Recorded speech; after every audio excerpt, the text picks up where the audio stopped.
tika kokaudzētava dibināta jau tālajā 1963. gadā, bet tad nepiedarēja mūsu ģimenei. Un tad pārstāv šeit nodarbojās tikai ar meža stādu audzēšanu. Principā tā nopietnāk ar dekoratīvo stādu audzēšanu sāka nodarboties 2002. gadā. Tad arī radās ideja, ka te apkārtnē tuvumā nav tādas vietas, kur cilvēkiem iegādāties tieši dekoratīvos stādus. Sakrata cilvēki īstajā laikā un vietā atradās, kas labprāt arī to darītu, jo vīra mamma, kas šeit darbojās, pati bija mežzinis pēc profesijas, un tad viņi vairāk par tiem meža stādiem. Bet tad arī aizsākās tā visa dekoratīvo stādu lieta. Tad viss tā likumsakarīgi saslēdzās, kad to visu viņa, paldies viņai, uzticēja un nodeva man.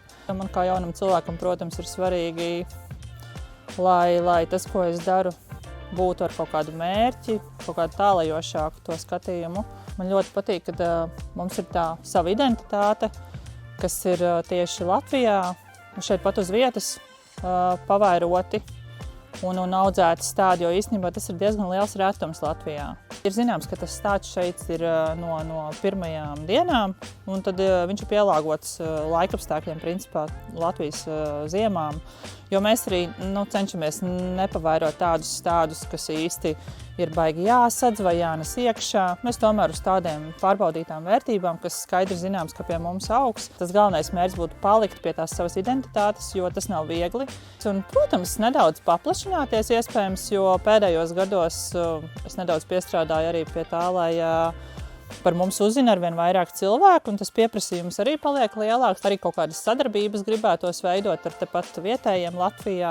Gribās pēc iespējas maksimāli, lai šeit pie mums atbraucot cilvēks var atrast visu, ko vien viņš vēlās savam dārzam. Noteikti nebaidīties, un ja ir tā iekšējā pārliecība, ka tas izdosies un ka tas sanāks, vismaz, ja tu pats tam ļoti, ļoti tici un gribi tā kā nebaidīties un darīt un riskēt.